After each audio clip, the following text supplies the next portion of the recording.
I'm just so delighted to be here with so many people who understand the importance of early childhood. We all want to create a world full of people who are resilient, empathetic, and confident, because we know that this will make our country healthier, happier, and more successful. Now, this is a societal issue that is important to all of us, whether we are parents or not. But securing that future is not a given. Many of you here are educators, and I know that you will tell me that there are 5-year-olds today starting primary school with social and emotional development issues that have already taken root. Now, we need to tackle this head on, because we want to create a world in which early childhood is valued, protected, and supported. Succeeding in this ambition is not an easy task. What we're talking about here is essentially cultural change in all parts of our society and economy. It requires collaboration across the private sector, the public sector, and the third sector, support from government, and buy-in from the public at large. So I'm here representing the Business Taskforce for Early Childhood. We are a mix of companies from across the economy, from financial services firms like Aviva and the NatWest Group, to play pioneers like Lego and IKEA, FMCG giants like Unilever, professional services firms like Deloitte, and supermarkets like the Co-op and Iceland. So, our businesses are very different, but we understand the very real social, practical, and yes, commercial reasons for spearheading this movement. So I would like to take you through some of the thinking of how business can support early childhood. And that starts with culture change. Now, I know this is a lofty aim, and you're all going to think this is too big for business to achieve alone, and you're right, we can't. But business has a vested interest in spearheading and supporting this movement, because if our children can't reach their full potential, nor can our businesses or the wider economy. And if anyone has any doubts still, let me remind you about some of the evidence behind the Shaping Us campaign. 90% of those surveyed said parental mental health and well-being was critical in developing a child. Business has a role to play here. Parental loneliness has rocketed from 38% to 63%, and the number of those who feel comfortable asking for help has doubled. Business has a role to play here. And the most frequently cited challenge of being a parent to a young child is balancing the demands of work and childcare and other responsibilities, and it goes without saying that business has a role to play here too. Many businesses are at the coalface of early childhood development, led by the educators, health professionals, and retailers here with us today. I heard this wonderful story recently about the CEO of Lego, who gave a 40-minute speech on how to grow his business, and 26 minutes of it were about early childhood development.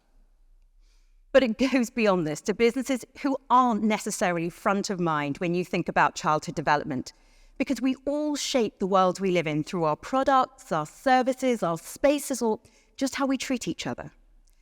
So the task force reached out to many of you here today to understand what you needed business to focus on, and this is what you told us. You talked about the role of business in ensuring that young children have access to basic necessities to play, grow, learn, and develop.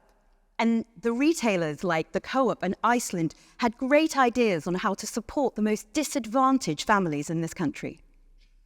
You told us about the importance of parents and carers having the time, the resources, and the capacity to provide nurturing care. And we heard how important it is that we support social, emotional, and mental well-being in adults to enable this. You also stressed the importance of improving access to early education and childcare places, and that were affordable, of good quality, and reliable.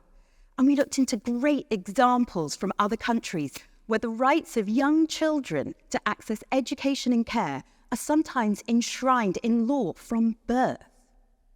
And so, what can a financial services company like Aviva do? Well, businesses are ultimately the sum of their people. And good organizations know that if your people thrive, so will your business.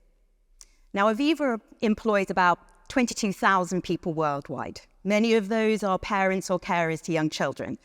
Now, we have very little direct impact on those children, but how we treat and reward our people helps them to tackle the challenges of raising resilient, empathetic, and confident children.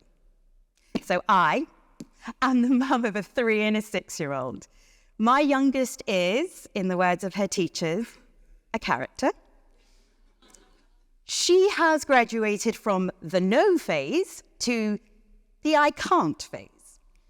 But spurred on by her teachers, when she tells me I can't, I have now learnt to respond by saying, I can't yet, to encourage her that it is fine to try and to fail.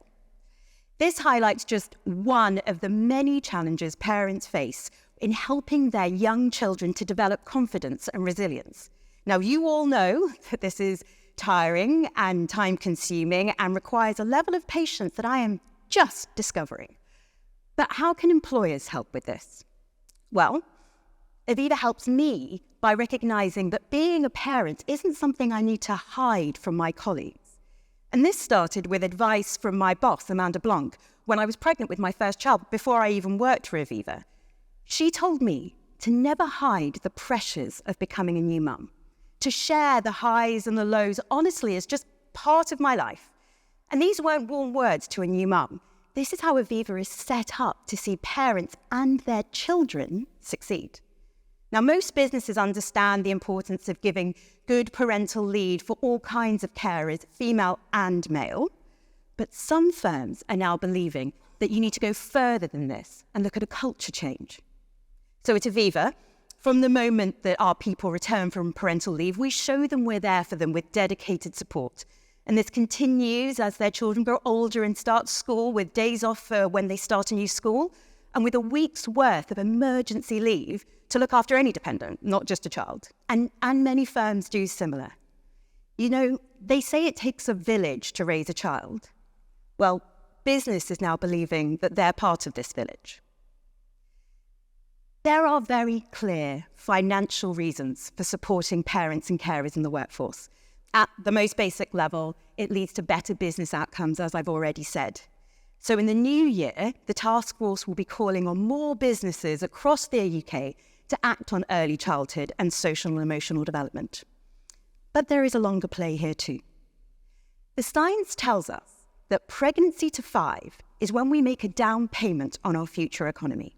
We cannot just wait for children to start school or expect them to emerge from the education system ready to succeed.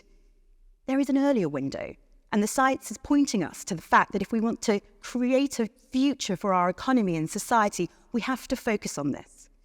So I want to leave you with a final thought. Aviva has existed in one form or another for 325 years, and we fully plan to be here for another 325. Now, we don't know what the economy will look like in that future, but we do know that a confident, creative, resilient, and empathetic workforce will help our business to succeed in it. We already invest a lot in our people today, building these skills within them. But by supporting our people to also be happy and confident parents and carers, we are also investing in our future workforce, ensuring that they have those skills at the earliest possible stage. This is just smart business. It is taking the ultimate long view. It's not about business doing good. It's about doing good business. So we all have a stake in creating the society we want to see and the future for young children to be the absolute best of us.